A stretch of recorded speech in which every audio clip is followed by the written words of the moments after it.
প্রিয় শিক্ষার্থীবৃন্দ, এখন আমরা আলোচনা করব হচ্ছে অভিশ্রুতি। একটু খেয়াল করে দেখো, অভিশ্রুতি কি? অভিশ্রুতি হচ্ছে বিপর্যস্ত স্বরধ্বনি তার পূর্ববর্তী স্বরধ্বনির সাথে মিলে গেলে এবং তদ অনুযায়ী যদি পরবর্তী স্বরধ্বনির পরিবর্তন হয় তাকে আমরা বলবো অভিশ্রুতি।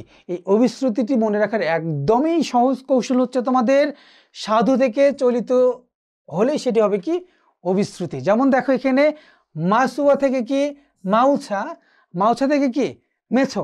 এখানে কিন্তু এই যে আমাদের বিপর্যস্ত স্বরধ্বনি কি, এখানে রস্য হচ্ছে বিপর্যস্ত স্বরধ্বনি, অর্থাৎ সাধু থেকে যখন চলিত হয়ে যায় তখন সেটি হয় কি অভিশ্রুতি। যেমন আমি বলি যে কোরিয়া, কোরিয়া থেকে কি কইরা, এই ইটা বিপর্যস্ত ই যদি চলে যায় অর্থাৎ কোরিয়া থেকে কইরা থেকে কি করে, অর্থাৎ কোরিয়া থেকে করে, এটি হচ্ছে কি চলিত।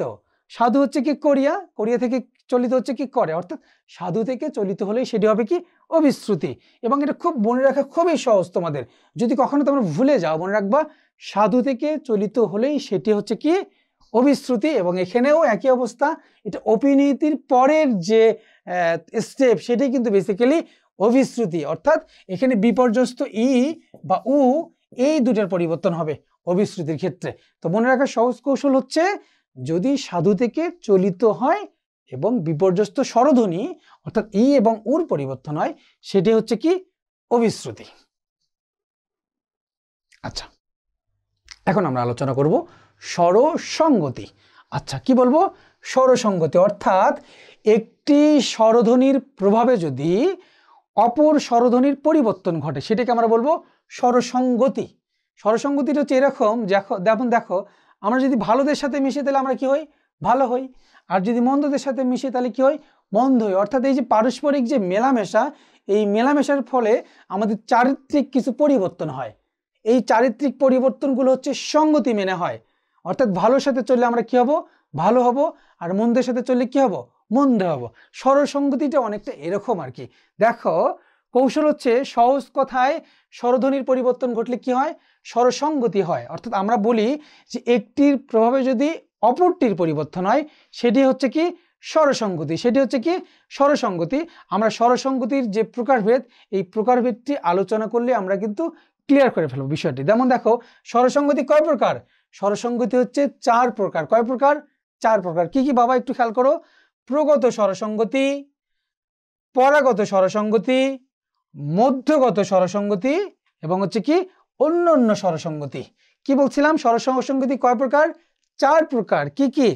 প্রগত স্বরসঙ্গতি, পরাগত স্বরসঙ্গতি, মধ্যগত স্বরসঙ্গতি আর হচ্ছে কি অন্যান্য স্বরসঙ্গতি। প্রত্যেকটির উদাহরণ যখন আমরা পড়ব তখন আমাদের এটি মনে রাখা খুব সহজ হয়ে যাবে। দেখো শুরুতে আমরা কি আলোচনা করছি? প্রগত স্বরসঙ্গতি। কি আলোচনা করছি? প্রগত স্বরসঙ্গতি। একটু দেখো, আদিস্বর অনুযায়ী অন্তঃস্বর পরিবর্তন হলে, আবারও বলছি কি যে আদিস্বর অনুযায়ী অন্তঃস্বর পরিবর্তন হলে সেটি হয় প্রগত স্বরসঙ্গতি। কৌশলটা হচ্ছে কি দুটি স্বরের মধ্যে যেটি ঠিক থাকবে, আবারও বলছি দুটি স্বরের মধ্যে যেটি ঠিক থাকবে সেই অনুযায়ী স্বরসঙ্গতি হবে। অর্থাৎ প্রথম স্বর ঠিক থেকে পরেরটির যদি পরিবর্তন হয় সেটা হচ্ছে কি প্রগত। তাহলে প্রগত কোনটা? প্রথমটি ঠিক থেকে পরেরটির পরিবর্তন। তাহলে পরাগত কি হবে? যে পরেরটি ঠিক থেকে প্রথমটির পরিবর্তন। আমরা একটি একটি করে আলোচনা করছি। যেমন দেখো এখানে কি আছে যে মূলা থেকে মূলো, তাহলে মূলা থেকে মূলো, তাহলে মু প্রথমটি ঠিক হয়েছে কিনা? আমি আবার বলছি দেখো মূলা, কি বলছি বাবা? মূলা। মূলা থেকে কি দেখো তো মূলো, মূলা থেকে কি মূলো। একটু খেয়াল করে দেখো ঠিক রয়েছে কোনটা। দেখো মু মু প্রথমটি ঠিক রয়েছে, হ্যাঁ প্রথমটি ঠিক রয়েছে। লাটা কি হয়েছে? লো হয়েছে। লাটা কি হয়েছে? লো হয়েছে। তাহলে লা, এখন আটা কি হয়েছে? মূলো, কি হয়েছে? ও হয়েছে। তাহলে ডেফিনেটলি স্বরের পরিবর্তন হলো। অর্থাৎ প্রথমটি ঠিক থেকে যদি পরেরটির পরিবর্তন হয় সেটি হবে কি প্রগত স্বরসঙ্গতি, সেটি হবে কি প্রগত স্বরসঙ্গতি। যেমন বলা আছে তুলা থেকে কি তুলো, তাহলে তুলা একটু খেয়াল করে দেখো প্রিয় শিক্ষার্থীবৃন্দ, তুলা থেকে কি তুলো, তাহলে তু তু তু তু ঠিক রয়েছে। তু উ, তু উ ঠিক রয়েছে কিনা? ঠিক রয়েছে। তা লাটা কি হলো? লো। তা লা আ, আটা কি লো ও হয়েছে। অর্থাৎ প্রথমটি ঠিক থেকে যদি পরেরটির পরিবর্তন হয় সেটিকে আমরা বলবো প্রগত স্বরসঙ্গতি। সেটাকে কি বলবো? প্রগত স্বরসঙ্গতি। প্রিয় শিক্ষার্থীবৃন্দ, এখন তোমরা খেয়াল করে দেখো সরি যে পরাগত স্বরসঙ্গতি। পরাগত স্বরসঙ্গতি কি? আমরা আগেই বলেছি পরেরটা ঠিক থাকবে, পূর্বেরটার পরিবর্তন হবে। যেমন এখানে দেখো দেশি, কি বলা আছে? দেশি থেকে কি আসছে? দিশি। প্রিয় শিক্ষার্থীবৃন্দ একটু খেয়াল করে দেখো, দেশি থেকে কি? দিশি। তাহলে দে, দি, সি, সি। তাহলে পরিবর্তন কোনটার হয়েছে? পরিবর্তন হয়েছে প্রথমটার। তাহলে পরেরটি ঠিক থেকে যদি প্রথমটির পরিবর্তন হয় সেটিকে আমরা বলবো প্রগত স্বরসঙ্গতি।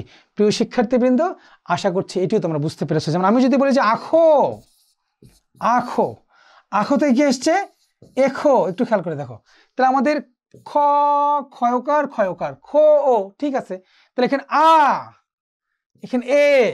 তাহলে পরেরটি ঠিক রয়েছে, প্রথমটির পরিবর্তন হয়েছে। তাহলে পরেরটি ঠিক থেকে যদি প্রথমটির পরিবর্তন হয় সেটিকে আমরা বলবো হচ্ছে কি? পরাগত স্বরসঙ্গতি। প্রিয় শিক্ষার্থীবৃন্দ, আশা করি এই অংশটিও তোমরা বুঝতে পেরেছ। এরপর আসো মধ্যগত স্বরসঙ্গতি। তাহলে আমরা বুঝতেই পারছি মধ্যগত স্বরসঙ্গতির ক্ষেত্রে কি হবে? পূর্বেরটাও ঠিক থাকবে, পরেরটাও ঠিক থাকবে। পরিবর্তন হবে কোথায়? পরিবর্তন হবে মাঝখানটায়। যেমন উদাহরণস্বরূপ বলা আছে কি? বিলাতি থেকে কি আসছে? বিলিতি। একটু দেখো প্রিয় শিক্ষার্থীবৃন্দ, খুব সহজ এগুলো। যদি তোমরা মুখস্থ না করে একদমই তোমাদের মাথাটাকে কাজে লাগাও তাহলে এটি খুব সহজেই তোমাদের মনে থাকবে। বিলাতি থেকে কি আসছে বাবা? বি লি তি। দেখো তো তোমরা নিজের একটু খেয়াল করে দেখো, বি বি ঠিক রয়েছে, তি তি ঠিক রয়েছে, লা এই আটা বিলি ই ই হয়েছে। দেখো তো পরিবর্তনটা মূলত কোথায় হয়েছে? অর্থাৎ বি বি ঠিক রয়েছে, তি তি ঠিক রয়েছে, পরিবর্তন হয়েছে। লাটা কি হয়েছে? লি হয়েছে। অর্থাৎ মাঝখানেরটার পরিবর্তন হয়েছে। এই পরিবর্তনটাকে আমরা বলবো কি? মধ্যগত স্বরসঙ্গতি। যেমন বলা আছে কি? মশারি থেকে কি? মশুরি। তাহলে ম ঠিক রয়েছে, রি ঠিক রয়েছে, এই যে শাটা কি হয়েছে? সু হয়েছে। শিকারি, শিকিরি, তাহলে সি সি ঠিক রয়েছে, রি রি ঠিক রয়েছে, এই কা আটা কি হয়েছে? এখানে কি ই রয়েছে। তাহলে দেখো যদি মাঝখানের পরিবর্তন হয় সেটিকে আমরা বলবো মধ্য স্বরসঙ্গতি। প্রিয় শিক্ষার্থীবৃন্দ, আশা করি তোমরা এই অংশটিও বুঝতে পেরেছ। এরপর আসো অন্যান্য স্বরসঙ্গতি। অন্যান্য স্বরসঙ্গতির ক্ষেত্রে এটি আরো সহজ। এটির ক্ষেত্রে যেটি হবে, এটির ক্ষেত্রে সবগুলো স্বরের পরিবর্তন ঘটবে। যেমন দেখো কি আছে? মোজা। কি আছে বাবা? মোজা। মোজা থেকে কি হয়েছে? মুজো। মোজা থেকে কি হয়েছে? মুজো। দেখো তো মো, মো, এখানে কি? মু। তাহলে এখানে মো ও, এখানে কি হয়েছে? মু, কি হয়েছে? উ হয়েছে। এখানে যা, এখানে আ, এখানে জো, এখানে কি হয়েছে? ও। দেখো তো সবগুলোর পরিবর্তন হয়েছে কিনা? সবগুলোর পরিবর্তন হয়েছে। দেখবো আমরা যে শব্দের সবগুলো স্বর ভিন্ন ভিন্ন হলে, অর্থাৎ সবগুলো স্বরের যদি পরিবর্তন হয় সেটাকে আমরা বলবো অন্যান্য স্বরসঙ্গতি। এবং এখানে উদাহরণ দিয়ে আমি তোমাদেরকে বিষয়টি আরো ক্লিয়ার করলাম। একটু মনোযোগ দিয়ে যদি পড়ো তাহলে তোমাদের কোনো সমস্যা হওয়ার কথাই না। এবং এখন খেয়াল করে দেখো, এই যে অংশটি তোমাদের আমি আলোচনা করলাম সেই অংশটি একটু চার্টের মাধ্যমে দেওয়া আছে। কি? স্বরসঙ্গতির পরিবর্তন দেখো, প্রগত স্বরসঙ্গতি, পরাগত স্বরসঙ্গতি, অন্যান্য স্বরসঙ্গতি। কি বলা হয়েছে? প্রগত স্বরসঙ্গতির ক্ষেত্রে পরিবর্তন হবে না, প্রথম অংশের পরিবর্তন হবে না, আচ্ছা শেষ অংশের পরিবর্তন হবে। এইখানে দেখো প্রথম অংশের শেষ বর্ণ পরিবর্তন হবে না, শেষ অংশের প্রথম অংশ পরিবর্তন হবে। এই চারটা যদি একটু খেয়াল করো তাহলে তোমাদের বুঝতে কিন্তু খুব সুবিধা হবে। আমি কিন্তু এটি আগেই আলোচনা করেছি, সুতরাং আমি এই জায়গায় সময় ক্ষেপণ করলাম না। আচ্ছা, এরপর দেখো অসমীকরণ। আমরা ছোটবেলায় সমীকরণের অঙ্ক করতাম। আচ্ছা, সমীকরণ কি? দুই পক্ষ সমান, লেফট সাইড রাইট সাইড কি হবে? দুই পক্ষ সমান হবে। কিন্তু অসমীকরণের ক্ষেত্রে কি হবে? অসমান হবে। অর্থাৎ আমরা একই স্বরের পুনরাবৃত্তি দূর করার জন্য, আমি আবারও বলছি, একই স্বরের পুনরাবৃত্তি দূর করার জন্য আমরা যদি নতুন কোনো স্বরের আগমন ঘটাই সেটি কি হবে? সেটি হবে অসমীকরণ। যেমন ধরো লেখা আছে কি? ধপ যোগ ধপ। এটি যদি হয় এরকম যে ধপ যোগ ধপ, এটিকে সমীকরণ করলে কি হবে? ধপ যোগ ধপ। আচ্ছা, তাহলে এটি left hand side right hand side অর্থাৎ দুই পক্ষ কি হবে? সমান হবে, এটি সমীকরণ। আর যদি অসমীকরণ হয় তাহলে কি হবে? যে একই স্বরের পুনরাবৃত্তি দূর করার জন্য নতুন করে আমরা একটা স্বরের আগমন ঘটাবো। তাহলে ধপ ধপ সমান সমান কি হচ্ছে? ধপা ধপ।